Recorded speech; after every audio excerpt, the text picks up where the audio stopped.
penicilina ha ido en aumento, es decir, esta corresponde a la sensibilidad, va en descenso, como lo podemos ver para el 2019, tenía una sensibilidad del 97.3%, el neumococo a la penicilina, y para el año 2021 ya ha bajado casi 10 puntos porcentuales, teniendo 89%, y esto va a continuar en el tiempo. Entonces, ¿qué quiero hacer aquí? Hacerles como un llamadito de atención para recordar esta nueva diapositiva de que vamos a usar antibióticos si realmente lo vamos a necesitar. Y como lo podemos ver, los diferentes antibióticos, tetraciclina, el trimetoprim, cuando hablamos de la levofloxacina, de la ceftriaxona, realmente son antibióticos que ya tienen alta resistencia en nuestro medio. Entonces, como yo sé que a uno se le olvida mucho la farmacología y no nos da tiempo pues como para estar preguntando, yo quise traerle un pequeño esbozo, un pequeño recorderis de Goodman y Gilman, donde nos dividían los diferentes grupos antibióticos, recordar, muy importante, los gérmenes gram positivos y gram negativos tienen unas propiedades de pared que va a conferir ciertos tipos de resistencias, y cuando hablamos de los betalactámicos hay que tener mucho cuidado con esas betalactamasas y esas proteínas de unión a penicilina, que son las que sufren mutuaciones. Entonces recordar que esos son como los principales mecanismos de resistencia que este grupo farmacológico de antibióticos tiene. Y no olvidar, por favor, que aparte de entender esos mecanismos, tenemos que saber que ellos básicamente van a actuar a nivel de las PBP y nos van a inhibir la síntesis de pared celular. ¿Listo? Aquí quise traerle pues como un resumen a grosso modo de las aminopenicilinas, como para recordar que la excreción se da el 75% renal, vienen presentaciones orales y endovenosas, y les traje la reina de todas, de las que vamos a usar, la amoxicilina, y aquí quise traer en más grandecito, y lo vamos a ver ahorita, la dosis de la neumonía, 1 gramo cada 8 horas, listo, 1 gramo cada 8 horas, y lo voy a repetir durante toda la charla, porque con que yo sepa que ustedes van a salir de esta charlita sabiendo mandar el antibiótico, una neumonía, yo me voy a dar por bien servido. Aquí, a la amoxiclavulanato, el famoso Claulin, que es una marca comercial, con las diferentes presentaciones, como podemos ver que es la de 625, se da 3 veces al día, la de 1 gramo se da 2 veces al día, y cuando vamos a usar la ampicilina sulbactam intrahospitalariamente, la dosis ideal es 3 gramos cada 6 horas. No olvidar que hay algunas reacciones, sobre todo las reacciones alérgicas, hay que tener bastante cuidado con ese broncoespasmo, la vasculitis, el síndrome de Steven-Johnson y la anafilaxia.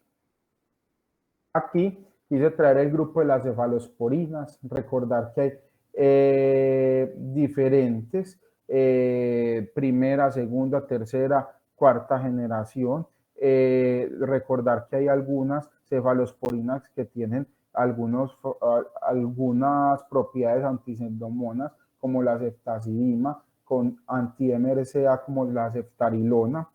Aquí pueden ver todos la dosis a la que se debería usar la ceftazidima, 2 gramos cada 8 horas, la ceftarilona 600 cada 12, no olvidarlas por favor. Y aquí pues un recorderis de que tenemos primera, segunda, tercera, cuarta generación, y tener en cuenta que nosotros hablamos de agentes de avanzada y combinación, es decir, que ya están combinando las cefalosporinas, las hay de presentaciones orales y parenterales, así aquí están los diferentes nombres de cada uno.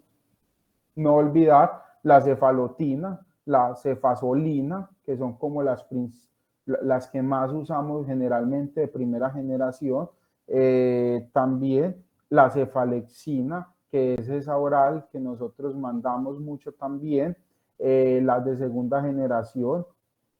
Tener en cuenta que la cefuroxima es bastante conocida, tener en cuenta la cefoxitina, también es el test de cefoxitina cuando vayan a ver y a interpretar los antibiogramas en las diferentes salas, no olvidar que va a ser un parámetro ideal para nosotros poder diferenciar los gérmenes AMC de las BLE.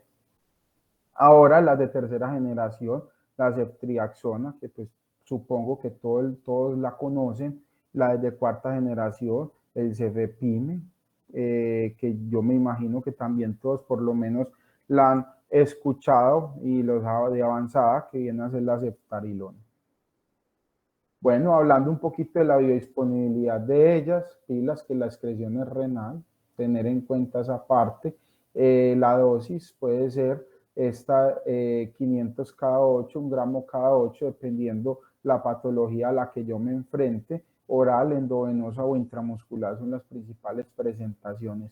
Los macrólidos, ojo que aquí los macrólidos, recordar esa claritromicina que usamos bastante, esa acitromicina, tener en cuenta que la presentación es oral y endovenosa de algunos, la claritromicina viene oral endovenosa, la acitromicina pues yo sí conozco básicamente la oral.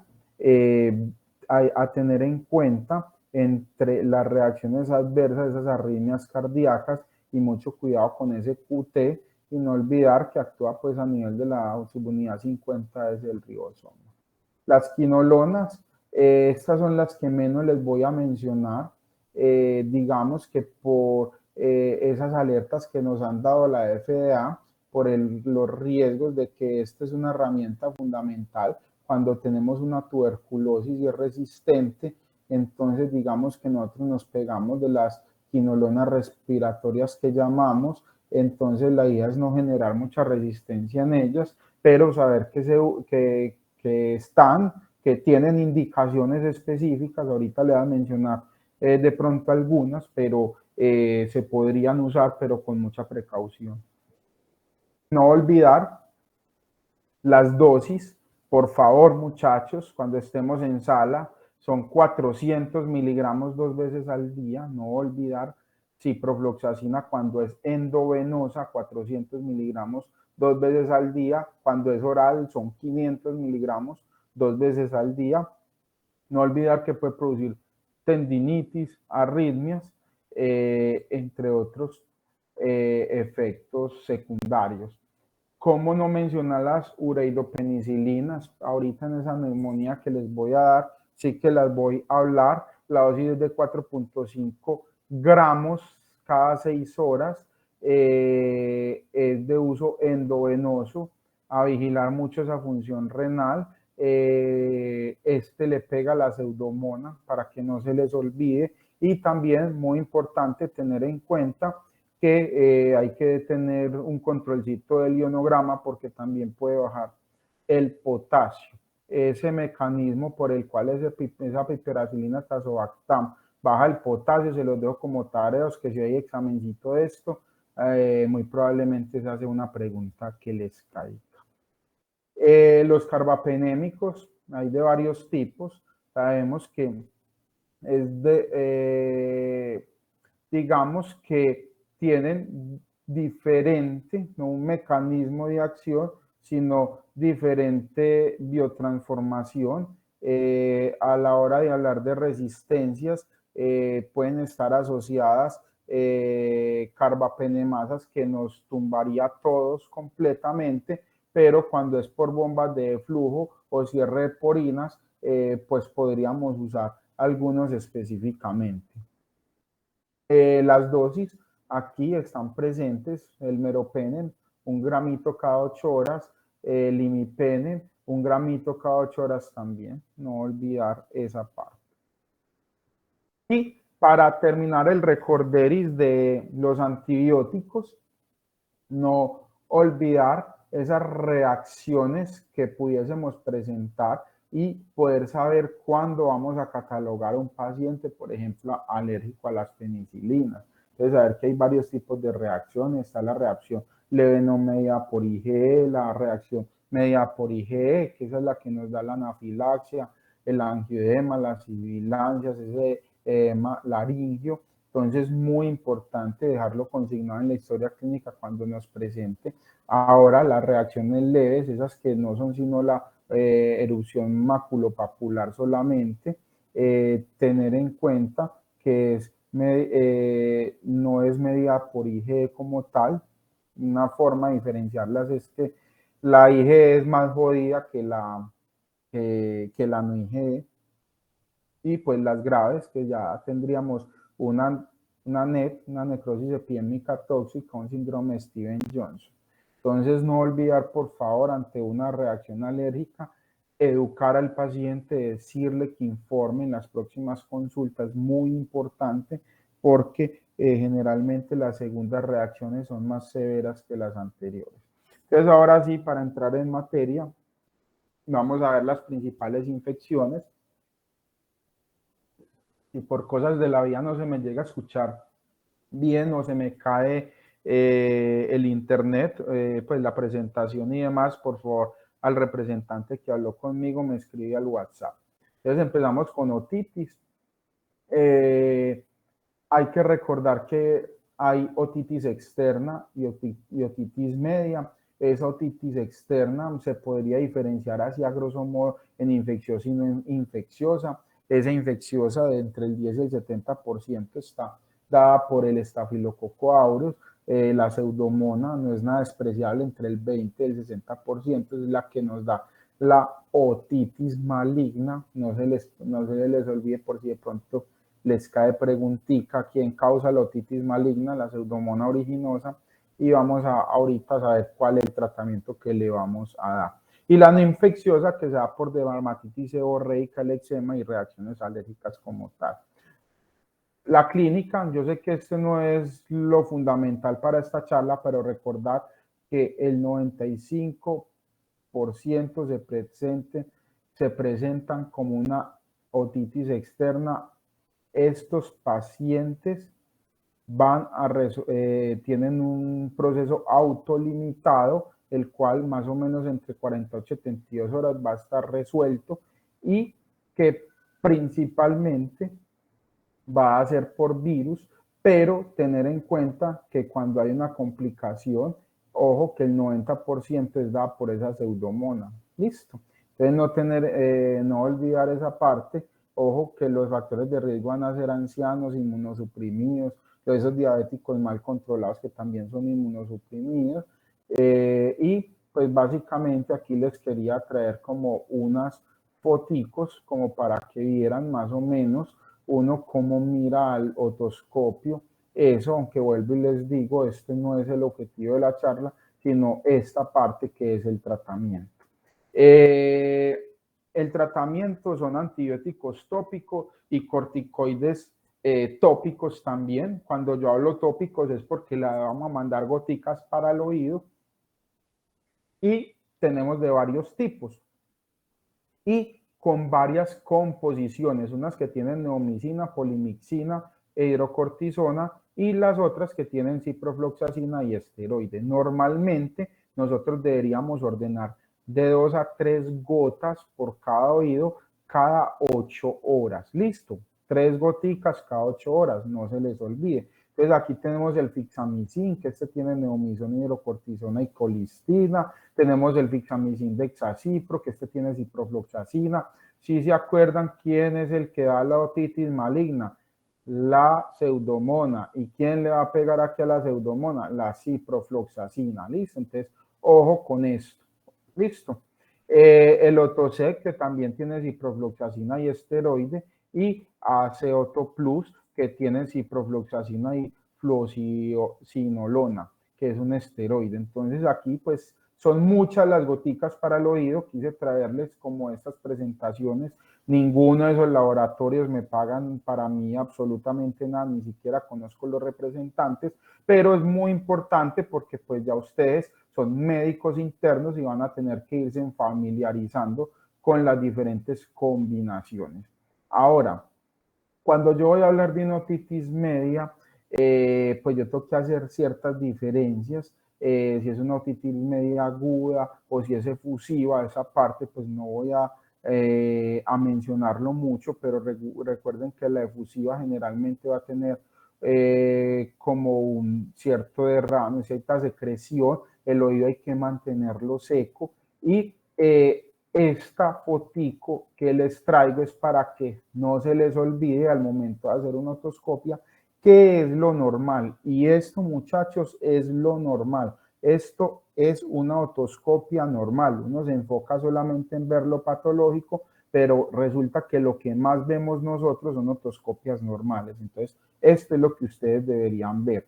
Pues, la otitis media, como ustedes muy bien ya lo tienen que saber, tienen varias fases, una fase serosa, que es así como ustedes lo van a ver, tienen una plenitud aural, pueden tener una otalgia leve o una hipoacusia. Normalmente, cuando hay se puede ver una leve retracción timpánica. ¿Listo? Después sigue la fase de supuración, que esta es la que, ojalá, pues la que normalmente identificamos los que no somos otorrinos, pero pues deberíamos tener la posibilidad de identificar esta también. Aquí sí vamos a tener francamente una hipoacusia, el paciente va a tener un dolor importante y vamos a encontrar un abombamiento con un edema timpánico en los puntos de referencia. Aquí podemos ver que este puntico que ven aquí, ya aquí se perdió completamente. Finalmente está la fase que no quisiéramos nosotros que nos lleguen los pacientes, que es cuando perfora el tímpano, que normalmente los síntomas tienden a mejorar y lo que sí empieza a salir es una otorrea seropurulenta. Generalmente es como purulenta y ocasionalmente puede tener contenido hemático.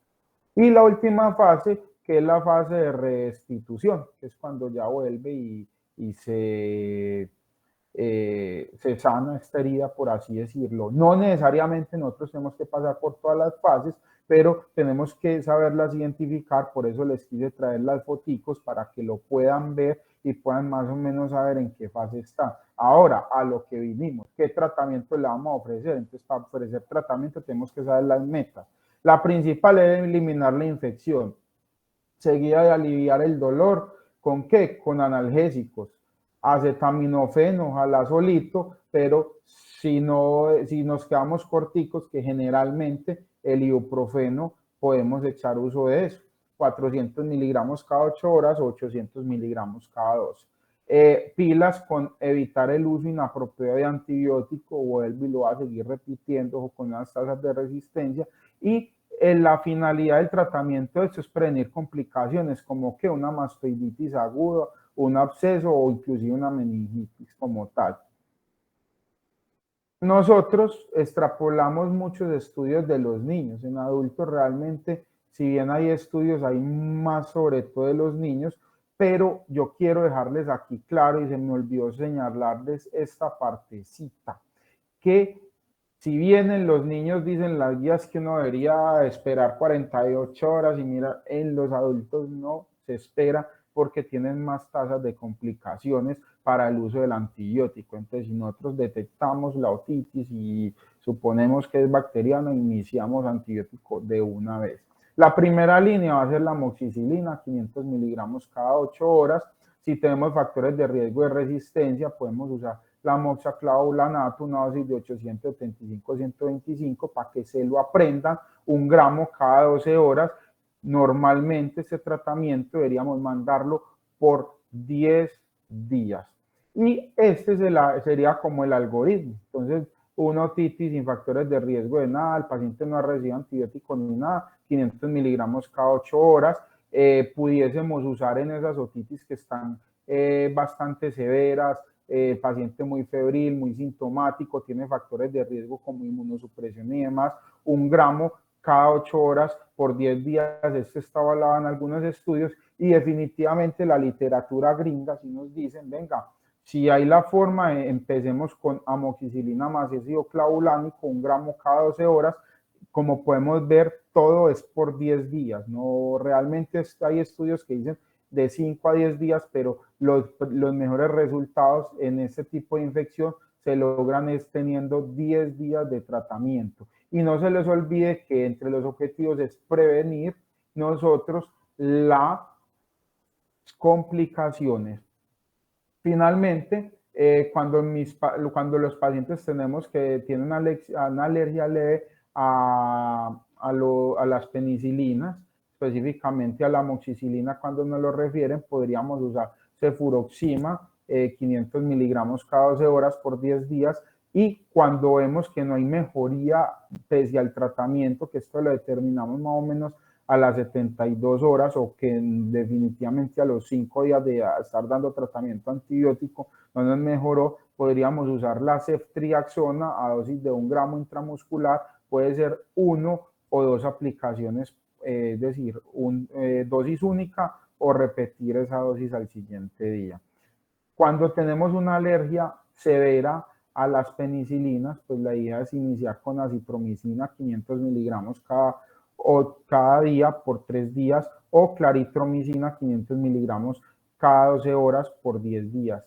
Yo quiero dejarles algo claro, este sería el único antibiótico que no son 10 días, son de 3 a 5, yo le puse 3 días porque como yo lo pasé ahorita la carrera, la acitromicina tiene un mecanismo de acción, una vida media que va a perdurar en el tiempo. ¿Listo? Es importante tener en cuenta que de entrada no se recomiendan los descongestionantes, los antihistamínicos, esteroides sistémicos, o mucho menos dar una profilaxis antibiótica. No, yo la voy a dar para que no le vuelva a dar, no. Las complicaciones que podemos presentar pueden ser desde un absceso cerebral, un empiema subdural, hasta una meningitis como tal, tener muy en cuenta la laberintitis, la mastoiditis, que son las principales complicaciones que se llegan a presentar, y por eso la indicación es hacer un tratamiento rápidamente una vez diagnosticada la otitis.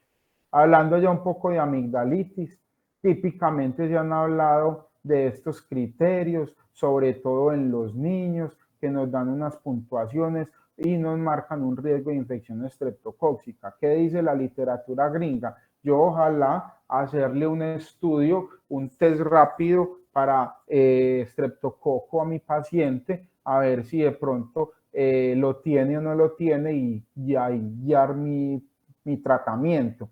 Nosotros al momento no lo tenemos, entonces nos pegamos mucho de la clínica al momento de hacer diagnóstico. Obviamente los síntomas sistémicos, fiebre, odinofagia, y al examen visual encontrar unas amígdalas así supurativas. Aquí quise traerles varias fotos para que no se les olvide, nos enmarcaría el requerimiento de uso de antibiótico. Listo. Ahora, si yo encuentro unas amígdalas así, están hipertróficas, eritematosas, pero no lo veo con exudados, aquí también yo básicamente estaría ante una infección viral. Eso es lo que típicamente se ha hablado. Yo sé que hay algunos de ustedes que me van a decir, venga, es que hay virus que también dan supuraciones y todo eso. Sí, señores, sí, pero es que nosotros una de las complicaciones que tenemos que darle cuando nosotros no estamos seguros de que tengamos un estreptococo ahí es cubrimiento antibiótico para prevenir una carditis reumática. Listo, entonces deberíamos tratarle, puesto que tampoco van a mejorar de esa forma. Entonces no quiero, y vuelvo y les muestro las imágenes, la diferencia en imágenes, para que lo tengan muy presente. Ahora, por la mera clínica, nosotros podríamos hacer algunos aspectos que nos pueden diferenciar, y entre esos son esos síntomas adicionales que me presente mi paciente, como conjuntivitis, rinorrea, plenitud nasal y demás, que me van a orientar mucho a algo viral, ahondado también con el examen físico de mi paciente. Y aquí, como podemos ver, es un dolor. Podemos tener adenopatías cervicales, y al examen físico encontrar digamos que básicamente nosotros, si tenemos una presentación aguda de esto, podríamos estar frente a una faringitis estreptocóxica como tal. Para hablar del tratamiento, realmente lo que vamos a preferir son las penicilinas. La sensibilidad de estreptococo a las penicilinas es muy buena. Podríamos dar amoxicilina, 500 miligramos 2 veces al día por 10 días. o inclusive 1 gramo una vez al día. Esta dosis pues yo nunca la he mandado. Normalmente mandamos 500 miligramos 2 veces al día o 3 veces al día. Y podríamos usar también la penicilina benzatínica, una dosis única de 1.200.000 unidades. También podemos optar, después de, si no tenemos disponibilidad de la penicilina o de la aminopenicilina como tal, podríamos usar cefalosporinas, normalmente cefalexina es la que echamos mano. También podríamos usar cefuroxima, que ya es de segunda generación, generalmente 2 veces al día. Y ojo al dato, son 10 días de tratamiento, no se les olvide. Ahora también podemos usar acitromicina, 500 miligramos cada día, de 3 a 5 días, o la claritromicina, aquí lo hablan, una dosis de 250 miligramos 2 veces al día, pero la presentación viene en 500 y hay literatura que nos muestran que la podemos usar 500 miligramos 2 veces al día. Tener muy en cuenta que estos los vamos a usar sobre todo cuando hay reacciones alérgicas a las penicilinas mediadas por IgE. Entonces, ¿cuáles que son las mediadas por IgE? Esas que son graves, no se les olvide. Este es como cómo se haría el enfoque del paciente. Entonces, siempre preguntar si es alérgico a la penicilina. Es por eso que yo les molesto y les digo pilas, alergias, y usted informarle al paciente, porque de aquí vamos a empezar a pensar qué es lo que le vamos a dar. Entonces, si me dicen, no es alérgico a no es alérgico a nada y no ha tenido antecedente de fiebre reumática, entonces yo digo, listo, bueno, le voy a dar la amoxicilina sin ningún problema. Si la tiene o no la tiene, siempre van a ser las penicilinas si no hay ningún tipo de alergia. Ahora, si hay algún tipo de alergia, tengo que mirar si está mediada por IgE o no IgE, que ya ustedes saben diferenciarlas. Si no es IgE, o sea, fue leve, podemos usar las cefalosporinas, y si definitivamente fue por IgE, nos vamos para el macrolido. ¿Listo? Tener en cuenta que las bacterias que requieren terapia antimicrobiana, y lo voy a mencionar nuevamente, Streptococo del grupo A, por las complicaciones, y realmente, pues todos, aquí hay algunas pistas clínicas, que es fiebre, cefalea, el comienzo agudo, el dolor faríngeo, esos ganglios linfáticos cervicales y principalmente el exudado que nosotros vamos a encontrar. Ahora también pudiese tener una Neisseria gonorrhoeae, una faringitis gonocóxica, generalmente se da por un contacto oral genital en adolescentes sexualmente activos. Entonces no olvidar aquel tratamiento, le vamos a pegar con la ceftriaxona. ¿Listo? Entonces, tener en cuenta también esa tularemia, que es una faringitis ulcerosa y exudativa. Vemos la cavidad oral llena de úlceras y se da por ingestas de animales salvajes mal cocidas o agua contaminadas como tal. Pilas con el micoplasma, que el micoplasma me puede dar neumonía, bronquitis y también faringitis, nos puede dar las tres. Entonces, en esos pacientes adultos y adolescentes, tenerlo en cuenta, y el cubrimiento aquí sería con macrólidos. Bueno, ya terminando a grosso modo el tratamiento de las otitis, vamos a seguir con la sinusitis. Entonces, recordar que las principales etiologías, los vemos por grupo etarios, son los virus. Listo, entonces esas son las principales etiologías, pero también tenemos etiologías bacterianas como el Streptococcus pneumoniae, el Haemophilus influenza.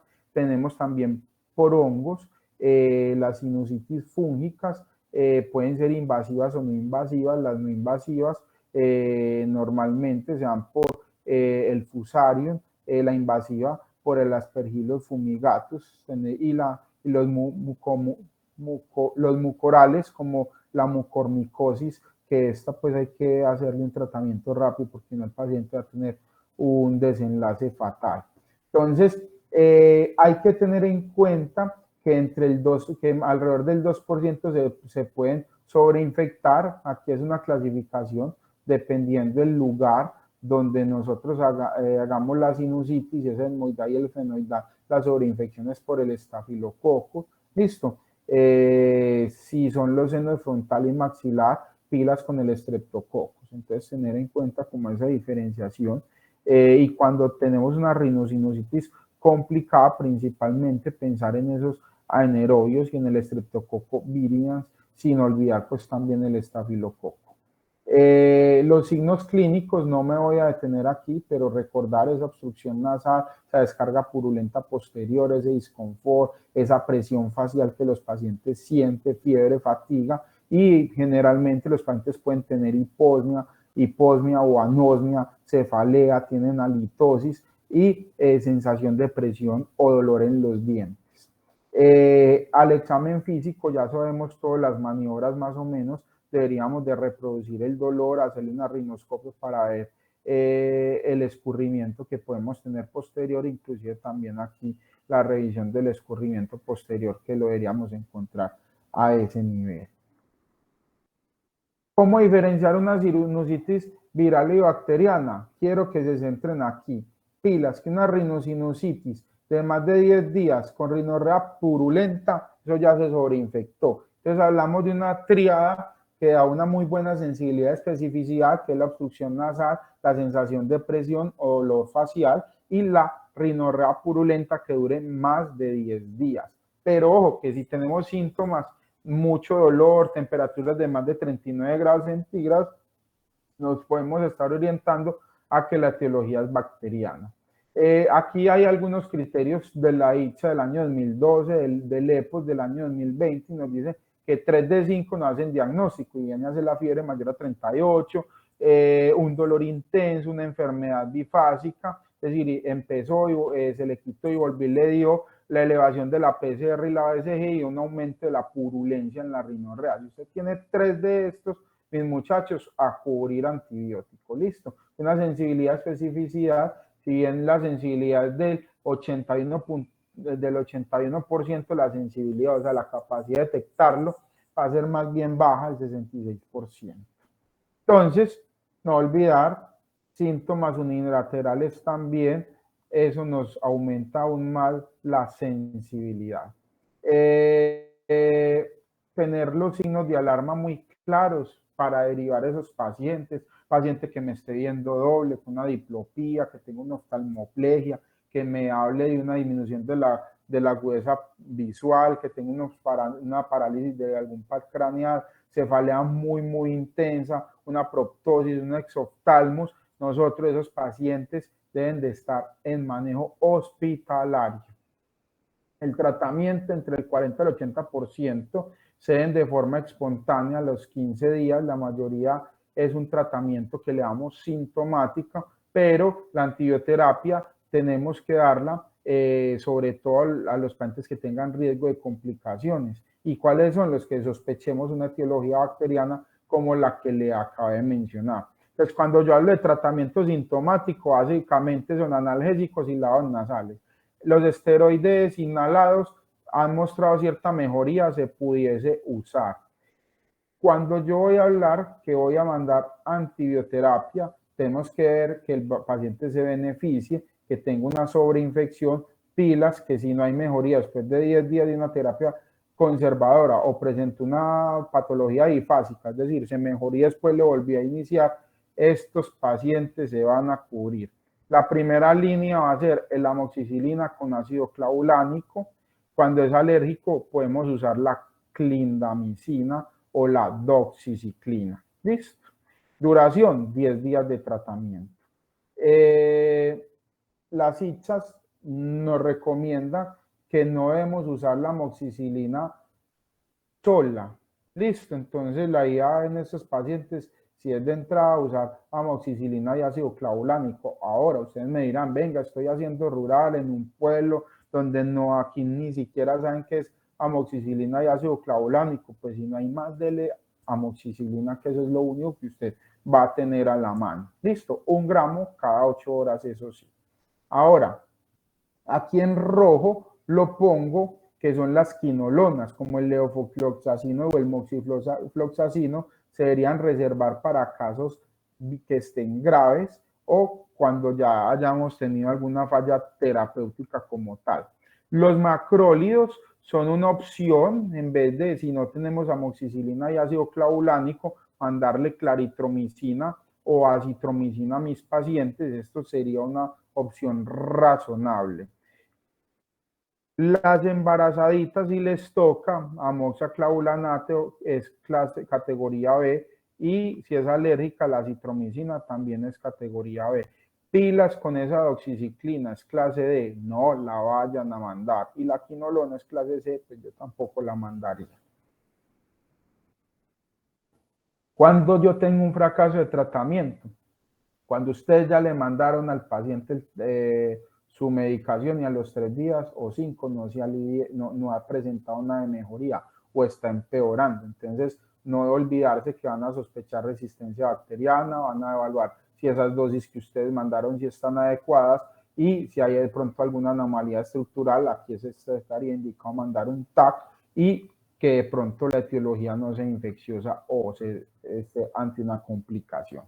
A continuación, vamos a continuar con la neumonía.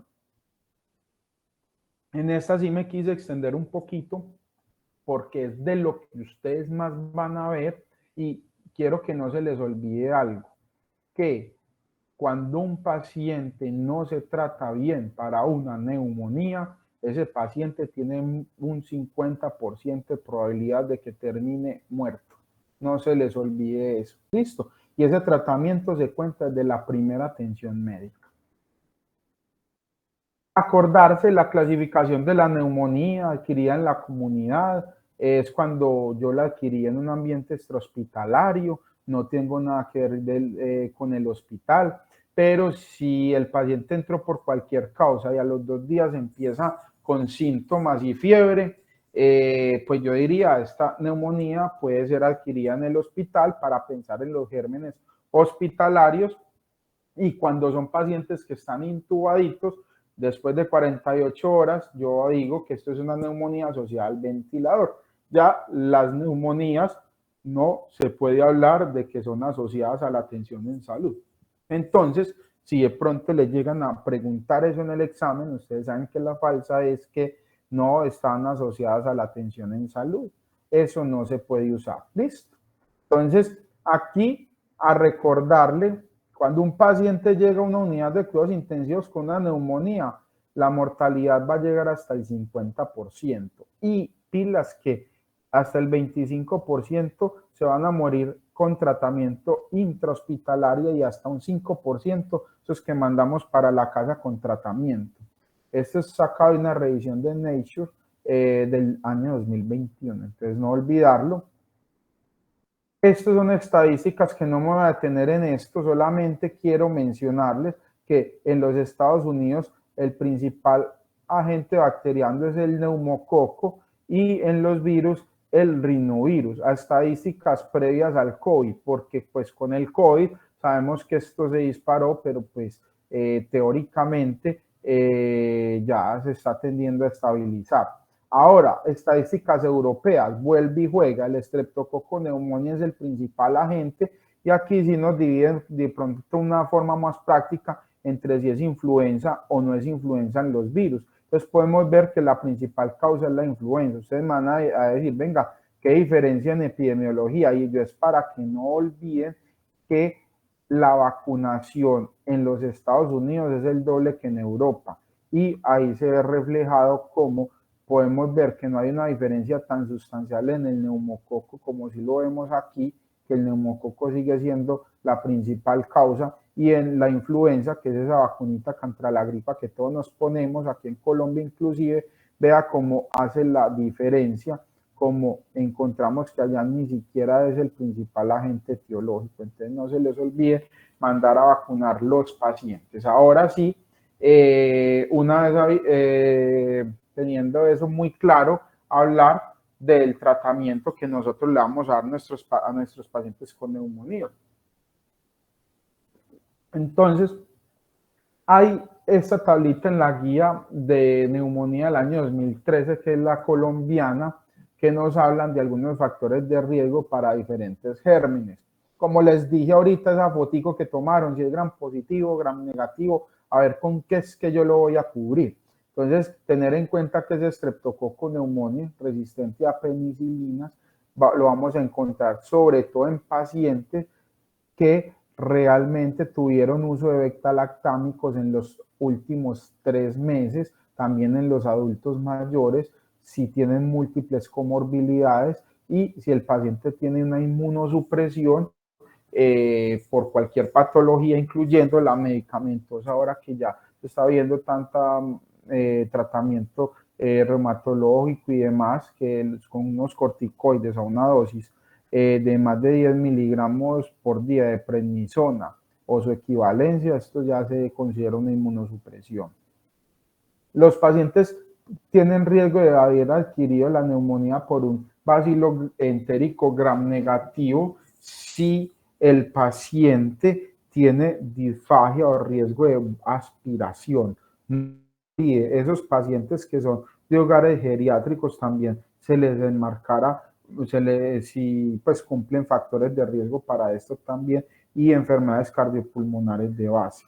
Ahora, para Pseudomonas aeruginosa, y quiero que lo tengan muy en cuenta, que la enfermedad o alteración de la parénquima pulmonar dado por bronquiectasias o un EPOC grave nos va a dar riesgo de que tengamos una pseudomonas dimetida. Listo. Y esto va a ir esto es muy importante para yo saber con qué cubrimiento antibiótico va a ir mi paciente. Un estado de malnutrición también nos aumenta el riesgo y la corticoterapia de prednisona o su equivalente de más de 10 miligramos día.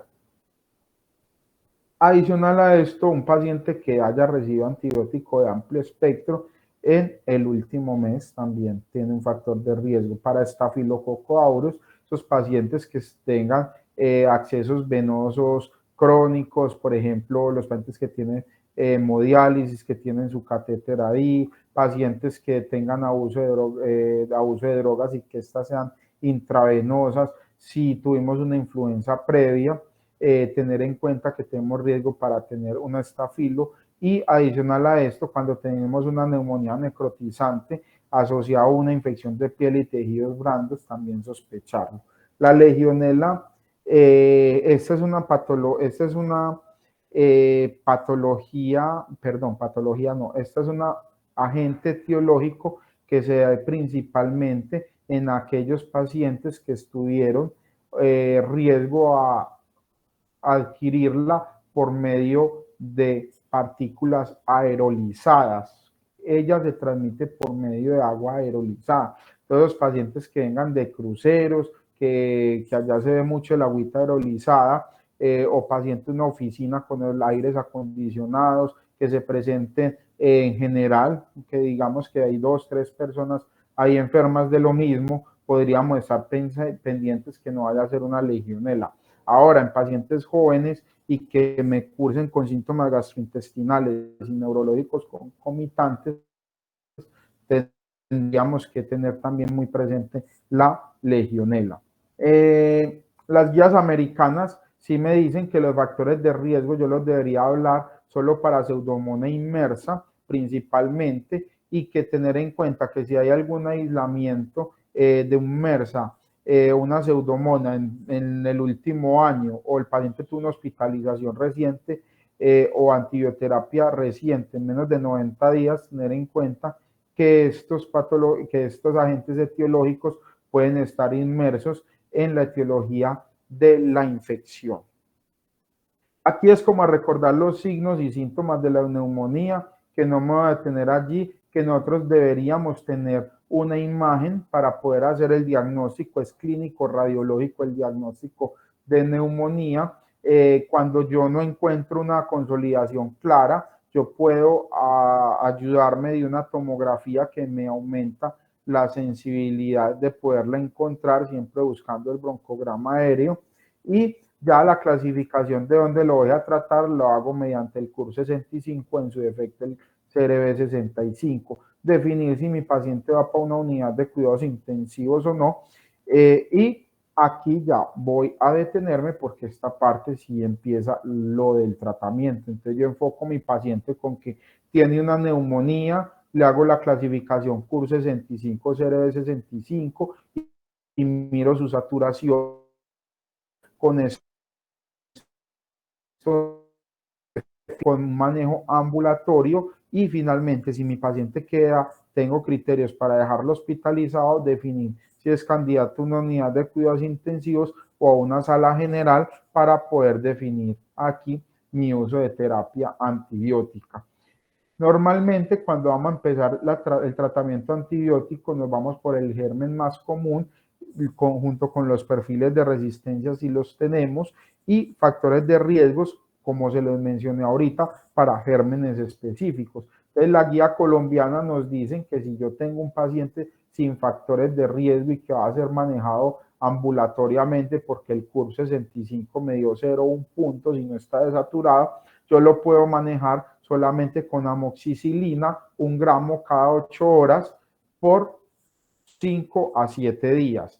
De igual forma, puedo usar también claritromicina, no los dos juntos, sino uno de los dos. O pudiese usar también acitromicina. Ahora, cuando mi paciente es alérgico, yo pudiese usar la doxiciclina 100 miligramos cada 12 horas. Cuando mi paciente tiene algún factor de riesgo, o enfermedades concomitantes, yo debería de ampliar mi cubrimiento y darle un inhibidor de beta-lactamasa, entonces usar la amoxicilina con ácido clavulánico, 1 gramo cada 12 horas, a esto sí asociado, o sea, más claritromicina, es decir, vamos a dar un manejo combinado, macrólido y amoxicilina más ácido clavulánico. Estos son los pacientes que yo voy a mandar para la casa porque no me dieron aquí en el algoritmo para que se me quedaran hospitalizados. Alternativas, tengo la cefuroxima, siempre asociada a la claritromicina cuando tengo alergia leve a la amoxicilina con ácido clavulánico y definitivamente si mi paciente me hizo una alergia severa, puedo usar quinolonas respiratorias en estos casos. Ahora, cuando a mi paciente yo lo voy a dejar, le voy a dejar un manejo intrahospitalario, entonces también tengo que enmarcar si tiene alguno de los factores de riesgo. Entonces, si tiene algún factor de riesgo, yo básicamente, y este es el que yo quiero que se aprendan para el manejo hospitalario, vamos a darlo con ampicilina sulbactam 3 gramos cada 6 horas y claritromicina 500 miligramos cada 12 horas. Ese sería el tratamiento ideal para estos pacientes. Ahora, si mi paciente es alérgico a la ampicilina, entonces vamos a darle una cefuroxima con claritromicina. Y si definitivamente mi paciente me hizo una alergia severa, pues vamos a tener que usar otro tipo de tratamiento y aquí es donde tiene cabida de pronto las quinolonas respiratorias. Listo. Tener en cuenta que cuando tenemos factores de riesgo para resistencia a neumococo, puede usar la ceftriaxona a 2 gramos al día. Puede ser 1 gramo cada 12 horas o los 2 gramos juntos cada 24 horas y siempre asociado a la claritromicina. ¿Listo? Siempre asociado. Y estos son los esquemas para resumirle de toda esa carreta que le acabé de mencionar. Es que yo, si tengo a mi paciente con una neumonía no grave, yo le voy a dar un manejo ambulatorio. Miro sus factores de riesgo. No tiene factores de riesgo para nada. Amoxicilina, 1 gramo cada 8 horas, solito. Si tiene comorbilidad, le voy a combinar amoxicilina con ácido clavulánico y el macrólido que puede ser la claritromicina o la acitromicina. Claritromicina, una dosis de 500 miligramos cada 12 horas o acitromicina 500 miligramos cada día por 3 a 5 días. Nuevamente lo repito, sin comorbilidades y cuando va para la casa le doy amoxicilina, 1 gramo cada 8 horas, solito. Si es alérgico, podría darle doxiciclina 100 miligramos cada 12 horas o macrólidos, claritromicina solita, 500 miligramos cada 12 horas. Aquí no se combinan los antibióticos. Ojo que se los pueden preguntar. Sin comorbilidades y manejo ambulatorio, no se combina antibióticos. Ahora, cuando hay comorbilidades, aquí es donde yo ya le he hecho mano a la amoxicilina con el ácido clavulánico y macrólido, claritromicina o acitromicina. Miren este símbolo de suma. Listo. Cuando estoy frente a un MRSA o una pseudomonas, yo básicamente en pseudomonas yo pudiese usar la piperacilina tazobactam, como ahorita lo habíamos visto, 4.5 gramos cada 6 horas. También pudiese usar un cefepime, 2 gramos cada 8 horas, o ceftazidima, 2 gramos cada 8 horas. Ahora, cuando hay un MRSA que es un estafilo meticilino resistente, debería de usar vancomicina, normalmente 1 gramo cada 12 horas, y se debería ajustar según los niveles renales. Listo. Otra opción es el Linezolid, 600 miligramos cada 12 horas. Cuando mi paciente va a una unidad de cuidados intensivos, básicamente las combinaciones van a variar acorde a los factores de riesgo. Si no tengo factores de riesgo para pseudomonas, ampicilina sulbactam con claritromicina. Listo. Si tengo factores de riesgo para una neumonía necrotizante, como se los mencioné ahorita, o porque el agente etiológico sea un estafilo, yo le debería adicionar también vancomicina para el cubrimiento de este. Esos factores de riesgo no se les olvide: pacientes con diálisis, abuso de drogas intravenosas. Listo.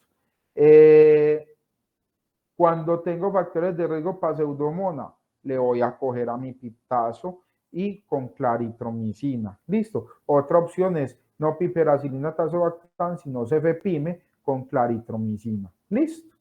Y cuando tengo factores de riesgo para pseudomonas y meticilino resistente, vancomicina o linezolid, y vamos a darle también carbapenémicos, ya sea meropenem o imipenem. ¿Listo? ¿Cuánto tiempo debe durar el tratamiento antibiótico en la neumonía? Aquí quise traerles un estudio para decirles que se puede dar de 5 a 10 días, que no se encontraron diferencias estadísticamente significativas en dar lo uno o lo otro. Obviamente todo enmarcado a la buena evolución clínica de mi paciente, que no vaya a tener una evolución estacionaria. Es decir, si yo veo que no me mejora, pues debería dar hasta los 10 días de antibióticos. Listo. Eso es a grosso modo de la neumonía. Ahora, hablar de la enfermedad pulmonar obstructiva crónica, quise resumírselos en una sola diapositiva, y es que al momento de una exacerbación ustedes van a realizar los criterios de Antonisen, que enmarcan 3 síntomas cardinales, que es aumento de la disnea, aumento del volumen del esputo y aumento de la purulencia. Si yo tengo los 3 síntomas presentes, tengo un tipo 1, debería darle un cubrimiento antibiótico. Si tengo solamente 2 de los 3 síntomas presentes, pero uno de estos es la purulencia del esputo, debería dar cubrimiento antibiótico. Si no es si es tipo 2, es decir, tiene 2 de los 3 síntomas y no es purulencia del esputo, yo le debería dar básicamente un manejo sin cubrimiento antibiótico. Y cuando es un tipo 3, es decir, uno de cualquiera de estos 3 síntomas, no lo debería cubrir. ¿Con qué cubrimos estos pacientes?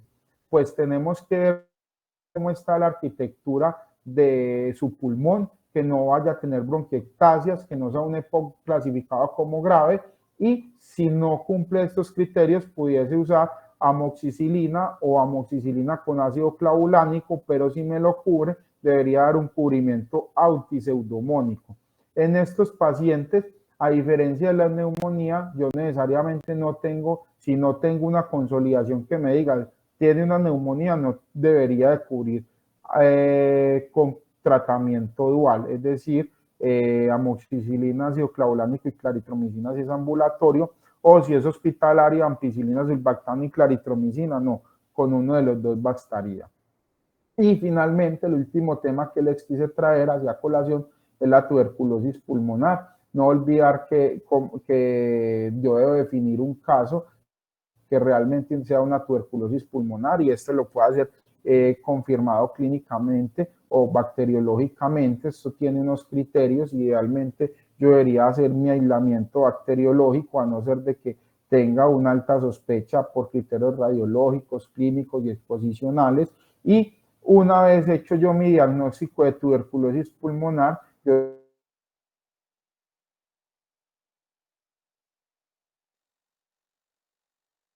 la rifampicina, la isoniazida, el etambutol y la piracinamida. Son 4 medicamentos que van en una primera fase por 56 dosis, que se llama la fase intensiva, se da de lunes a sábado, y acorde el peso es la cantidad de tabletas que se le va a dar a mi paciente. Entonces, si pesa entre 29 y 39 kilos, es una combinación que ya viene una dosis fija, yo le debería dar 2 tabletas, y es entre 40 y 54 kilogramos de peso, le debería dar 3, y si pesa más de 55 kilos, 4 tabletas. Una vez terminada mi primera fase y con un seguimiento que le haga a mi paciente, que tengan unas baciloscopias negativas, un cultivo ya negativo, que yo sepa que esta terapia no hay ningún tipo de resistencia y me sirvió, yo paso una segunda fase que es de 112 dosis, pero aquí ya solamente son 2 medicamentos, la isoniazida y la rifampicina. Esto también se da por peso y se da una dosis de lunes a sábado hasta completar la 112. Ahora, siempre en los tuberculosis descartar una coinfección con VIH. Cuando yo diagnostico una VIH de novo y la tuberculosis, yo tengo que tener muchísimo cuidado al momento de iniciar mi terapia antirretroviral, porque donde yo le suba el sistema inmune a mi paciente y tenga esa infección muy activa, me podría hacer un IRIS, que es el famoso, una respuesta inflamatoria de reconstitución del sistema inmune, y esto me puede ocasionar desenlaces devastadores. Entonces ahí es donde vienen las recomendaciones que yo mis pacientes con que tengo un VIH, una tuberculosis,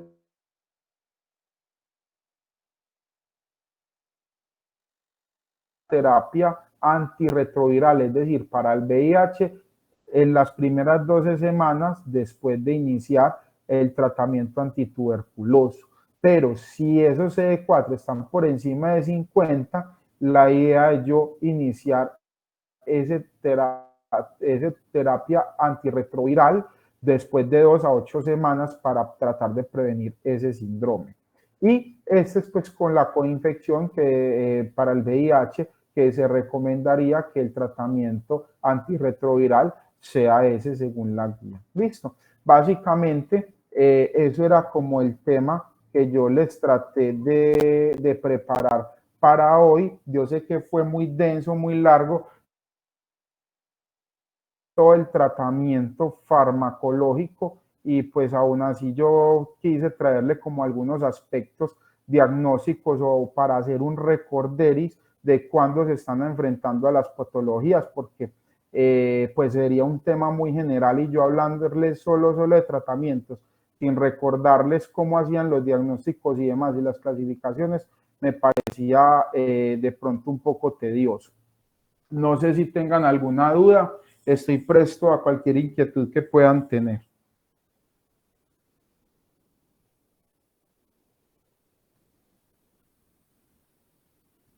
No, muchas gracias por todo, todo muy claro y No, la puntual verdad es que yo no tengo lo que ninguna nos sirve. pregunta. No, doctor, muchísimas gracias. Listo, muchachos. Entonces, la idea es que esta más que una clase para que aprendieran, era una clase de repaso.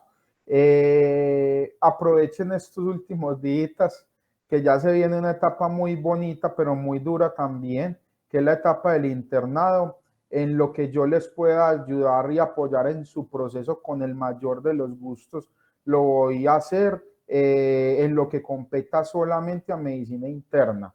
Nada de niños, ni embarazadas, ni nada, listo. Ni, si están por medicina interna, con muchísimo gusto, en lo que yo les pueda servir, orientar, si se sienten flojitos en cualquier cosa, qué sé yo, electro, gases arteriales, hay muchas cosas que de pronto uno puede estar flojito, con el mayor de los gustos podría sacar un espaciecito corto para hacerles un recorderis. ¿Listo? Muchísimas gracias, doctor. Gracias, doctor. Bueno, hasta luego. Gracias, doctor. Gracias, doctor.